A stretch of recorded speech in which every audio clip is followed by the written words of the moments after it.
Hello friends, રીપી learning હબમાં તમારું સ્વાગત છે। આજે આપણે જોઈએ સારો એવો એક્ઝામ્પલ છે। આર્ગંડ આકૃતિમાં 2 + i વડે દર્શાવાતું એક બિંદુ પૂર્વ દિશામાં 1 એકમ સ્થાનાંતર કરે છે। ત્યાર પછી 2 એકમ ઉત્તર દિશામાં સ્થાનાંતર કરે છે। પહેલા 1 એકમ પૂર્વ દિશામાં સ્થાનાંતર કરે, પછી 2 એકમ ઉત્તર દિશામાં સ્થાનાંતર કરે છે, અને છેલ્લે નૈઋત્ય દિશામાં ઈશાન, અગ્નિ, નૈઋત્ય અને વાયવ્ય, તો નૈઋત્ય દિશામાં 2√2 એકમ સ્થાનાંતર કરે છે। તો આ નવું સ્થાન કઈ સંખ્યા દ્વારા દર્શાવાય? તો જે છેલ્લે બિંદુ જ્યાં પહોંચશે તેનું સ્થાન આમાંથી કઈ સંકર સંખ્યા દ્વારા દર્શાવી શકાય? એટલે આ આર્ગંડ આકૃતિમાં છે, એ લખેલું છે આર્ગંડ આકૃતિમાં 2 + i હોય તો ત્યાંથી શરૂઆત કરવાની, પછી પૂર્વ બાજુ જવાનું, ઉત્તર બાજુ જવાનું, નૈઋત્ય બાજુ જવાનું, અને છેલ્લે જ્યાં આવીએ એ સ્થાન આમાંથી કયું હોય છે? તો હવે દિશા પહેલા આપણે લખી નાખીએ, અહીંયા દર્શાવી દઈએ આ કઈ દિશા છે। હંમેશા નોર્થ, સાઉથ, ઈસ્ટ, વેસ્ટ, પૂર્વ, પશ્ચિમ, ઉત્તર, દક્ષિણ। તમે એને બીજી રીતે અહીંયા નોર્થ અને અહીંયા સાઉથ, અહીંયા વેસ્ટ, અહીંયા ઈસ્ટ કરીને કરો તો તમારે એ પ્રમાણે આગળ વધવું પડે। પણ જનરલ અહીંયા આપણે હોય ઉપર નોર્થ જ હોય, નીચે સાઉથ હોય, આ બાજુ ઈસ્ટ, આ બાજુ વેસ્ટ, તો એ રીતે જ આગળ વધવાનું, એટલે જવાબ તો જ સાચો આવે। તો આપણે આર્ગંડ આકૃતિમાં દોરવાની છે, તો પહેલા આર્ગંડ આકૃતિ દોરી લઈએ।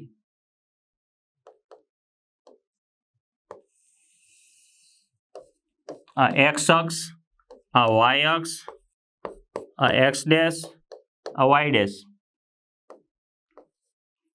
1 2 3 4, 1 2 3 4, 1 2 3, -1 જરૂર પડે તો અત્યારે આપણે આર્ગંડ આકૃતિમાં જે સંકર સંખ્યા છે એ 2 + i છે, એટલે આપણે એને z વડે હું દર્શાવી દઉં। z = 2 + i, એટલે એને યામ સમતલમાં લખીએ તો વાસ્તવિક ભાગ 2 અને કાલ્પનિક ભાગ 1, એટલે 2,1 છે। તો પહેલા ચરણનું જ બિંદુ થઈ ગયું 2,1, એટલે અત્યારે જે છે એ અહીંયા 2,1 અહીંયા છે। z અત્યારે આપણી પાસે અહીંયા 2,1 એ જગ્યાએ છે। હવે એમાં શું પરિવર્તન આવે છે? એક બિંદુ પૂર્વ દિશામાં 1 એકમ સ્થાનાંતર કરે છે। આ z છે એ પૂર્વ દિશામાં, તો જો અહીંયાથી આ બાજુ પૂર્વ, એક્સ અક્ષની ધન દિશા એ પૂર્વ, આ બાજુ એ ઉત્તર, આ બાજુ દક્ષિણ, આ બાજુ પશ્ચિમ, તો પૂર્વ દિશામાં 1 એકમ સ્થાનાંતર કરે છે। તો અહીંયાથી 1 એકમ આગળ જવાનું, એટલે અહીંયાથી લઈને અહીંયા 1 એકમ થઈ ગયું, તો હવે અહીંયા પહોંચે આ 1 એકમ છે। 2 + i હતું, ત્યાંથી પૂર્વ દિશામાં 1 એકમ સ્થાનાંતર કર્યું, તો હવે એ બિંદુના યામ શું થઈ ગયા? 3,1। x ની કિંમત 3 અને y ની તો 1 જ છે, કારણ કે પૂર્વ દિશામાં ગયું છે, એટલે એને આ y યામમાં કોઈ ફેરફાર થશે નહીં, એટલે અહીંયા આપણે એવું કરી દઈએ પૂર્વ દિશામાં 1 એકમ સ્થાનાંતર કરે છે ત્યાં પહોંચી ગયા। હવે ત્યાર પછી 2 એકમ ઉત્તર દિશામાં સ્થાનાંતર કરે છે, એટલે ઉત્તર દિશામાં 2 એકમ આગળ જાય છે, તો આપણી ઉત્તર દિશા કઈ છે? ધન y, તો ત્યાંથી 2 એકમ જાય, એટલે આમ ત્રાસુ ન જાય, ગમે ત્યાં હોય ત્યારે સ્ટ્રેટ લાઇનમાં જ ચાલે। તો 2 એકમ ઉત્તર દિશામાં જાય છે, એટલે અહીંયા પહોંચે, તો અહીંયા કેટલા થઈ જશે? અહીંયા 3, 1 હતું અત્યારે, એમાંથી 2 એકમ ઉત્તર દિશામાં જાય, એટલે અહીંયા 2 એકમ ખસે, એટલે અહીંયા પહોંચી ગયો, તો આના યામ કેટલા થઈ જાય? 3,3, આ 2 એકમ અહીંયા ખસ્યું। પહેલા પૂર્વ દિશામાં 1 એકમ, પછી ઉત્તર દિશામાં 2 એકમ, અને હવે જુઓ છેલ્લે નૈઋત્ય દિશામાં 2√2 એકમ સ્થાનાંતર કરે છે। ઈશાન, અગ્નિ, નૈઋત્ય અને વાયવ્ય, તો નૈઋત્ય દિશા એટલે આ થાય, કઈ થાય? તો સાઉથ અને વેસ્ટની વચ્ચે હોય તે, આ સાઉથ અને વેસ્ટની વચ્ચે હોય તે એ નૈઋત્ય દિશા થાય। એટલે અહીંયાથી નૈઋત્યની દિશામાં, એટલે આમ આ દિશા છે, એટલે અહીંયાથી જ ચાલુ થાય, આ નૈઋત્યની દિશા જ ગણાય બધી જગ્યાએ, અહીંથી આમ જાઓ એટલે એ નૈઋત્યની દિશામાં જ આવે। તો નૈઋત્યની દિશામાં પાછું 2√2 સ્થાનાંતર કરે, 2√2, એટલે ત્યાંથી જાય તો નૈઋત્ય એટલે આમ સીધું ન હોય કે આ બાજુ નૈઋત્ય કે આ બાજુ ન હોય, આમ ત્રાસું હોય, તો અહીંયાથી આ એકમ 2√2 છે, અહીંયાથી જે આવે આ એકમ 2√2 છે, તો અહીંયા ક્યાં સુધી જતું હશે? આની જે લંબાઈ છે એ 2√2 આમ લંબાઈ, તો ક્યાં સુધી જતું હોય છે? તો એ 2√2 એના માટે શું કરીએ આપણે? કાટકોણ ત્રિકોણ વિચારીએ. અહીંયા હું સાઈડમાં વિચારું. આપણી પાસે અત્યારે 2 એકમ છે, આ 1 એકમ છે અને આ જે છે એ 2√2 છે. તો અહીંયા કાટખૂણો બન્યો તો આ માપ કેટલું હોય છે? આ 2 છે ને આ 2√2 થયું. તો આ કેટલું હોય? તો આ 2 છે, આ 2√2 છે, તો આ કેટલું હોય છે? તો આના વર્ગમાંથી આનો વર્ગ બાદ કરો તો આનો વર્ગ 8, 8માંથી 4 જાય તો 4, 4નું વર્ગમૂળ 2 એટલે આ 2 એકમ હશે. અહીંયાથી આટલું માપ જે છે એ 2 એકમ હશે. તો એક તો છે જ આ, તો બાકીનું આ વધ્યું છે કેટલું છે? 1 એકમ. એટલે અહીંયાથી પહોંચી ક્યાં જતું હશે? એ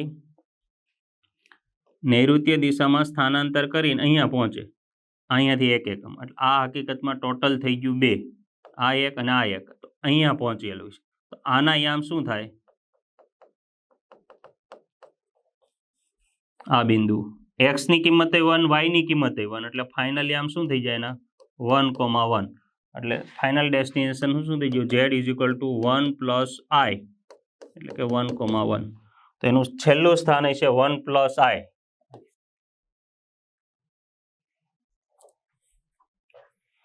ફરીવાર જરાક શોર્ટ મેથડ દ્વારા એવું હોય તો જોઈ લઈએ. અત્યારે સંકર સંખ્યા 2 + i, એટલે 2 + i તો 2 + 1 છે. હવે ત્યાંથી પૂર્વ દિશામાં 1 એકમ, જે પૂર્વ દિશા એટલે x અક્ષની દિશામાં જાય તો x માં વધારો થાય. ધન દિશામાં x અક્ષની ઋણ દિશામાં જાય એટલે પશ્ચિમ દિશામાં થાય તો x માં ઘટાડો થાય. ધન y દિશામાં જાય એટલે કે નોર્થ દિશામાં જાય તો y માં વધારો થાય અને સાઉથમાં જાય તો y માં ઘટાડો થાય. તો અત્યારે પૂર્વ દિશામાં 1 એકમ સ્થાનાંતર કરે છે એટલે x ની કિંમતમાં 1નો વધારો થશે. એટલે ખાલી કેટલા થઈ જશે? 3,1. પછી 2 એકમ ઉત્તર દિશામાં જશે તો ઉત્તર દિશામાં જાય એટલે વાયમાં, તો વાયમાં 2નો વધારો થશે એટલે આમાં +2 થાય. એટલે કેટલો થઈ ગયો? 3,3. એટલે અહીંયા પહોંચી ગયા આપણે 3,3. પછી ત્યાંથી નૈઋત્ય દિશામાં 2√2, એટલે આ 2,1 હતું, આ 3,3 છે. તો હવે એનો ત્રિકોણ દોરવો પડે. તો અહીંયા દેખાયેલો જ છે 2,1 અહીંયા હતું, ત્યાંથી આ બાજુ ગયા, ત્યાંથી અહીંયા ગયા અને હવે અહીંથી આ ત્રિકોણ બનાવો. આ 2√2 છે, આ 2 એકમ છે, તો આ 1 એકમ છે. તો આ ટોટલ કેટલું થઈ જશે? હમણાં આપણે જોયું એમ 2 એકમ. 2 એકમ હોય તો આ 1,1 પહોંચે. પહેલા 2,1 હતું, એમાંથી આ 1 એકમ વધારે ઓછું થાય એટલે 1,1 અને 1,1 એટલે 1 + i. પૂર્વ દિશામાં જાય એટલે x માં વધારો થાય, પશ્ચિમ દિશામાં થાય તો x માં ઘટાડો થાય, ઉત્તર દિશામાં જાય તો y માં વધારો થાય, દક્ષિણ દિશામાં જાય એટલે y માં ઘટાડો થાય અને ઈશાન અગ્નિ નૈઋત્ય વાયવ્ય, તો નૈઋત્ય દિશા આમ થાય એટલે અહીંથી આમ ત્રાંસું ચાલ્યું. ત્રાંસું એટલે 2√2. તો અહીંયા કાટકોણ ત્રિકોણ બન્યો એટલે આપણે એના ઉપરથી આ ફાઇન્ડ કર્યું. આની કિંમત ને આની કિંમત ખબર હતી તો આ 2 એકમ થાય. 2 એકમ થાય એટલે એ બિંદુ 1 એકમ ઓરિજિનલ સ્થાનથી આ બાજુ આવ્યું એટલે 1,1 થઈ ગયું. Next 1 + i alpha. Alpha belongs to R. Alpha કોઈ વાસ્તવિક સંખ્યા છે. એવી પ્રકારની બધી જ સંકર સંખ્યાઓ z માટે z² = x + iy હોય તો નીચેનામાંથી કયું સત્ય છે? એટલે આ z² છે એ અહીંયા 1 + i આલ્ફા છે એ આવા પ્રકારની સંકર સંખ્યા છે z બધી. તો z ની જગ્યાએ 1 + i આલ્ફા મૂકી દઈએ આપણે. z = 1 + i × alpha. અને હવે શું આપેલું છે? z² રકમમાં આપેલું છે x + iy. તો z² એટલે 1 + i × આલ્ફા એનો સ્ક્વેર બરાબર x + i × y. તો આનો વર્ગનું વિસ્તરણ કરી નાખો. 1² એટલે 1, 2 × i આલ્ફા એટલે 2i આલ્ફા + i² આલ્ફા², સામેની બાજુ જેમ છે તે. i² એટલે -1, તો આ -1 એટલે 1 + 2i આલ્ફા - આલ્ફા² બરાબર જેમ છે તેમ. તો આ 1 - આલ્ફા², આ વાસ્તવિક ભાગ છે અને આ કાલ્પનિક ભાગ છે i × 2 આલ્ફા. અને હવે જો અહીં લખ્યું x + iy, જેમ જે છે એમ જ ચાલુ આવે. હવે સંકર સંખ્યાની સમાનતા જોઈ લઈએ. એક બાજુ વાસ્તવિક ભાગ ને કાલ્પનિક ભાગ છે તો વાસ્તવિક સરખામણી કરો, કાલ્પનિક સરખામણી કરીએ. એટલે 1 - i² = x and 2 alpha is equal to y. 1 minus alpha square is equal to x and 2 alpha is equal to y. Therefore, alpha is equal to y by 2. Alpha is equal to y by 2. Any value આમાં મૂકી દઈએ, કારણ કે આન્સરમાં જોઈએ તો બધી જગ્યાએ x ને y માં જોઈએ છે, આલ્ફા નથી જોતો. જો x ને y નો જોતો હોય તો x ને કરતા બનાવી દો અને આમાં કિંમત મૂકો, પણ x તો આમાં છે તો આમાં નથી અને y આમાં છે તો આમાં નથી, એટલે એ તો કરતા બનવાનો કોઈ સવાલ નથી. બેઉમાં આલ્ફા છે એટલે આલ્ફાનો જ લોપ કરવાનો છે. તો આલ્ફાની જગ્યાએ y by 2 હોય અહીંયા મૂકી દઈએ તો શું થઈ જાય? 1 minus y square by 4 is equal to x. 4 લસા લઈએ એટલે 4 minus y square is equal to 4x. Therefore, y square પહેલી બાજુ લઈ જાય એટલે y square plus 4x minus 4 is equal to 0. આ બધું સામે જવા દે. y square plus 4x plus 4 હતા એ માઇનસ, તો y square plus 4x minus 4. B option.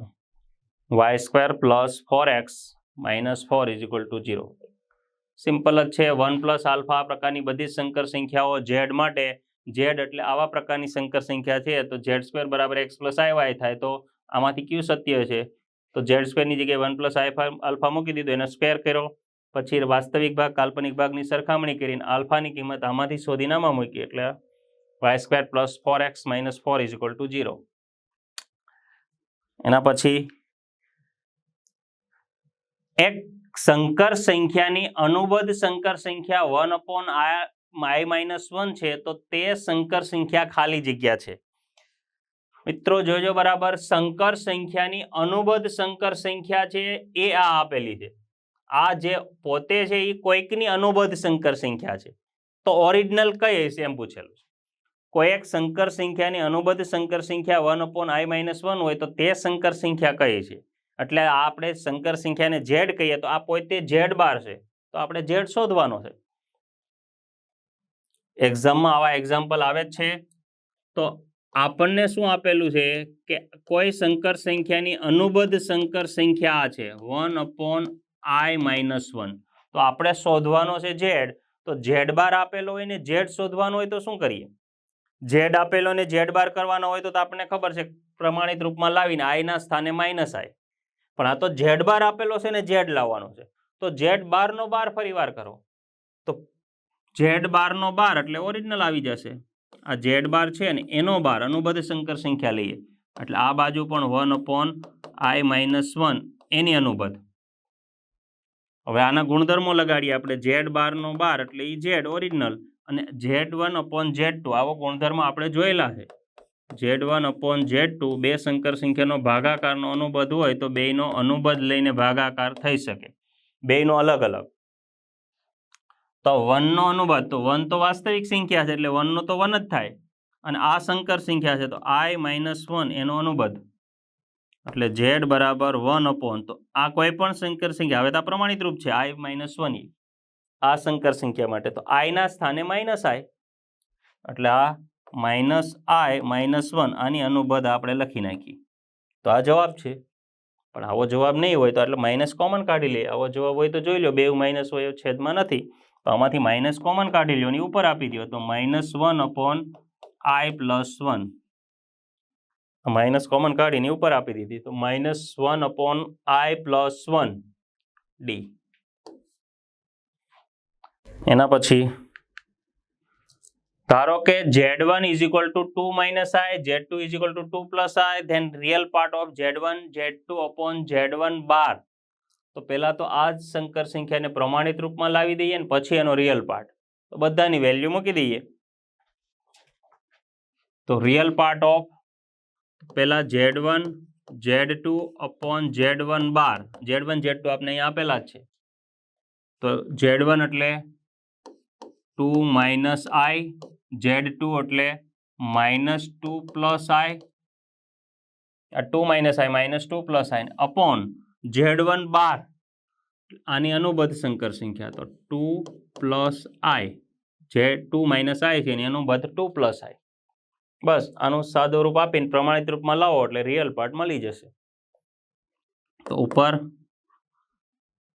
-2 + 2 એટલે 2 2 જા 4 -4 2 × I એટલે 2I -I માઇનસ એટલે +2I અને -I એટલે -I² અપોન 2 + I.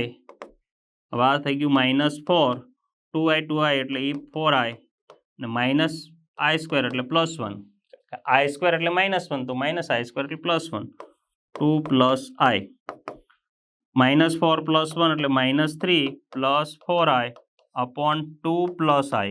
હજી તો નીચે I વાળો પદ છે, આના ઉપરથી આપણે રિયલ પાર્ટ ને ઇમેજનરી પાર્ટ હજી ના ખબર પડે, તો નીચેનાને દૂર કરવાનું છે. તો આને 2 - I એની અનુબદ્ધ સંકર સંખ્યા વડે ગુણીએ અને ભાગીએ અને આની સાથે ગુણો અને નીચેનું સાદુરૂપ આપી દઈએ. -3 × 2 -6 -3 + I 3 × I એટલે +3I 4I × 2 8I 4I - I એટલે -4I². 3 2 જા 6 3I × I એટલે +3I 4I × 2 એટલે 8I 4I × -I એટલે -4I² અપોન 4 - I². તો -6 3 + 8 11I -, +4 I² એટલે -1 I² -1 તો 4 + 1 -6 એટલે -2 + 11I અપોન 5 તો -2/5 + 11/5 × I Z1 Z2 upon Z1 bar. તો real part of Z1 Z2 upon Z1 bar is equal to -2/5. Imaginary part પૂછેલો હતો 11/5. રિયલ પાર્ટ પૂછેલો -2/5. B option. એના પછી જો x - iy × 3 + 5i એ -6 -24i ની અનુબદ્ધ સંકર સંખ્યા હોય તો x અને y કેટલા છે? એટલે આ જે સંકર સંખ્યા છે આ સંકર સંખ્યાની અનુબદ્ધ છે. કોણ અનુબદ્ધ છે? તો આ જે સંખ્યા છે કોની? તો આ સંખ્યાની. આને આપણે Z1 કહીએ અને આને આપણે Z2 કહીએ. તો Z1 એ Z2 ની અનુબદ્ધ સંકર સંખ્યા છે. તો બેયને મારે સરખામણી કરવી, આની એક્ઝેક્ટ અનુબદ્ધ આ છે, તો આને આને સરખામણી કરવી તો આની અનુબદ્ધ લઈ લઉં, એ આ હોય. તો આપણે શરત મુજબ ડાયરેક્ટ લખીએ. આ જ સંખ્યા કોણ છે? તો x - iy 3 + 5i આ કોણ છે? તો આની અનુબદ્ધ છે. એટલે -6 -24i આની અનુબદ્ધ લ્યો તો આ બે ઇક્વલ થઈ જાય. આ સંખ્યા -6 -24i ની અનુબદ્ધ છે, તો આની અનુબદ્ધ એ જ આપણે આ સંખ્યા લીધી. x - i × y 3 + 5 × I આને અનુબદ્ધ એટલે i ના સ્થાને -i પ્રમાણિત રૂપમાં છે એટલે i ના સ્થાને સીધું -i લખી નાખીએ એટલે શું થઈ ગયું? Plus -6 +24i. તો આપણે શોધવાનો છે x અને y. હવે જો અહીંયાથી હું આમ ગુણીશ તો થોડુંક પાછું તકલીફ પડશે. એટલે બે સમીકરણ આવશે x × 3 3x + x × 5 5x. તો દ્વિચલ સુરેખ સમીકરણ બનશે પછી લોપ કરવાનું. અને આવું ના લાવ હોય તો આને નીચે લઈ આવીએ અને પછી એની કરણી લઈ લઈએ અનુબદ્ધ સંકર સંખ્યા તો પણ ચાલે. અને આને ગુણીને પછી કમ્પેર કરવાનું. તો કમ્પેર કરવા માટે i વાળો i નો સહગુણક અને અચળ પદ એટલે કે વાસ્તવિક ભાગ અને કાલ્પનિક ભાગ સરખાવશો તો x અને y માં બે સમીકરણ આવશે. બે સમીકરણનો લોપ કરો એટલે x ને y મળે. તો આપણે અત્યારે આને આવી રીતે લખીએ x - iy = -6 +24i upon 3 + 5i. તો આ અનુબદ્ધ સંકર સંખ્યા વડે ગુણો એટલે છેદ વાસ્તવિક સંખ્યા બની જાય. પછી એનું છેદ વિભાજન કરી નાખશું. 3 - 5i 3 - 5i